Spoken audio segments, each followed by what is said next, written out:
amigos do YouTube, tudo bem com vocês? Sejam todos bem-vindos ao nosso novo canal, Autismo e Educação Física. Meu nome é Matheus e venho trazendo esse canal com o objetivo de apresentar e divulgar conhecimentos e informações sobre autismo e a área da educação física. Durante os nossos vídeos, juntamente também com a nossa página do Facebook, estaremos apresentando diversos estudos e informações que possam auxiliar as pessoas interessadas nesse tema, ou até mesmo a profissionais responsáveis que trabalham ou lidam com crianças e jovens com autismo. Durante esse primeiro vídeo introdutório, estaremos abordando as características e os fatores que compõem o TEA, o transtorno do espectro autista. É importante primeiramente conhecermos de forma geral o transtorno, para aí depois passarmos para assuntos mais específicos, que no caso vão ser colocados aqui nos próximos vídeos do nosso canal. Durante essa primeira videoaula, veremos os seguintes tópicos: o contexto histórico, veremos um pouquinho aí do nascimento e das transformações que foram ocorrendo em relação ao TEA durante a história, os conceitos e definições, que também foram se modificando durante o tempo, veremos bem rapidamente essas modificações e os conceitos mais atuais, e as características do TEA. Bom, para darmos prosseguimento e começarmos a falar um pouquinho do contexto histórico do autismo, primeiramente é importante entendermos o que significa a palavra autismo. Separando a palavra de forma etimológica, nós podemos ter a junção de duas palavras que são autos e ismos. Autos, no caso, é uma palavra de origem grega, que significa próprio ou de si mesmo. Ismos significa ação ou estado. Esse termo foi utilizado por conta do comportamento e das ações de isolamento social que as crianças autistas podem apresentar. O primeiro a utilizar esse termo foi Eugen Bleuler, em 1908. Era um psiquiatra suíço e utilizou esse termo ao observar que um de seus pacientes com esquizofrenia apresentava comportamentos peculiares. A partir disso, as pesquisas e as observações com relação às pessoas com distúrbios psicológicos começaram a avançar, até que em 1943, o psiquiatra americano Leo Kanner publicou um trabalho titulado como Distúrbios Autísticos do Contato Afetivo. Em sua pesquisa, Leo Kanner observou e descreveu o caso de 11 crianças que apresentavam isolamento social extremo, movimentos corporais repetitivos, que no caso são as estereotipias, e uma grande adesão a rotinas.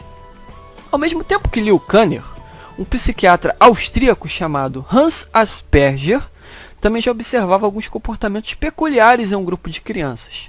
Em 1943 também, o psiquiatra austríaco submeteu um trabalho a um periódico científico. Ele tinha como título A Psicopatia Autista na Infância. Ele foi publicado um ano após sua submissão, ou seja, em 1944. Em seu estudo, Asperger observou o comportamento de mais de 400 crianças e pôde constatar a presença de aspectos importantes referentes à personalidade dessas crianças, como falta de empatia, baixo envolvimento social, dificuldades de comunicação, movimentos corporais repetitivos, de novo, as estereotipias, e um interesse ou foco muito intenso a um assunto ou tema especial. Conforme esses estudos foram acontecendo, diversos conceitos e definições foram sendo desenvolvidas e aprimoradas também. Até que em 1980, o autismo foi incluído ao DSM, que na época já estava na sua terceira edição. O DSM é a sigla em inglês para Manual de Diagnóstico Estatístico de Transtornos Mentais. Ele traz uma lista com uma série de fatores e características de diversos transtornos mentais, para auxiliar os profissionais da área da saúde mental a realizarem seu diagnóstico. Esses critérios são desenvolvidos de acordo com a APA, que é a sigla em inglês para a Associação Americana de Psiquiatria. Bem, após esse fato, uma pesquisadora e psiquiatra inglesa chamada Lorna Wing desenvolveu o termo a Síndrome de Asperger, referenciando a pesquisa realizada por Hans Asperger em 1944.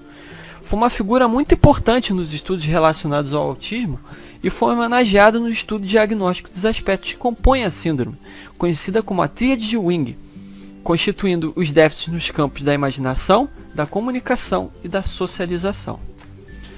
Dando seguimento ao nosso roteiro e passando agora para os conceitos e definições, durante a história, o conceito de autismo passou por diversas mudanças. Até que em 1994, o DSM-4 deu continuidade à versão anterior e continuou classificando o autismo como um transtorno invasivo do desenvolvimento, ou seja, um transtorno mental que afeta diretamente os aspectos referentes ao desenvolvimento humano. Após isso, em 2013, o DSM-5 classificou o autismo como um transtorno do neurodesenvolvimento. Inclusive, o DSM-5 é o mais atual hoje em dia. Além da classificação, os termos utilizados também passaram por diversas alterações. E hoje o termo atualmente utilizado é o TEA, Transtorno do Espectro Autista. O termo espectro, que está aqui destacado, é utilizado porque o transtorno envolve situações e características muito diferentes entre os indivíduos acometidos, que podem apresentar alterações mais leves ou mais severas, mas sempre relacionadas a dificuldades de aquisição de comunicação e relacionamento social. Há diversos autores que afirmam que o TEA pode afetar negativamente de 4 a 6 áreas referentes ao desenvolvimento humano, mas nós aqui, para sermos mais didáticos, classificaremos 3, que são as áreas socioafetivas, comportamentais e cognitivo-motoras. Como foi dito anteriormente, o TEA pode apresentar alterações mais leves ou mais severas, mas algumas características são importantes em relação aos seguintes aspectos. Aspectos sociais.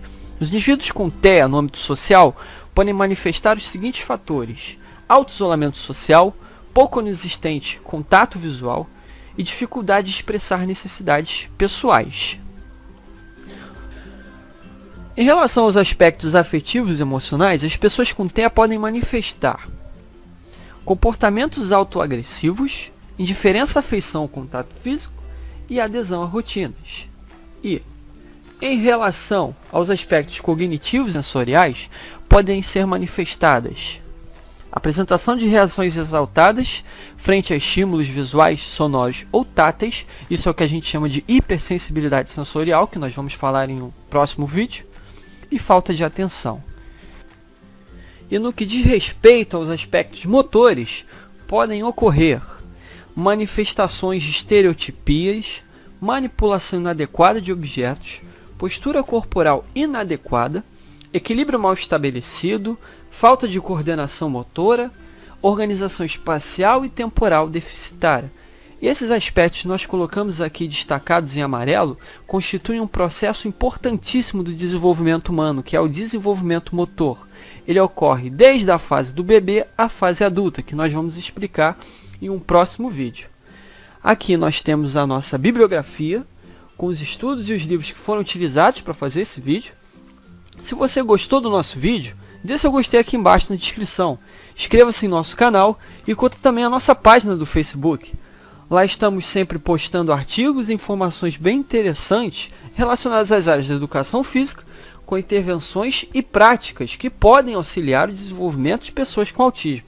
Muito obrigado por assistir nosso vídeo e até a próxima!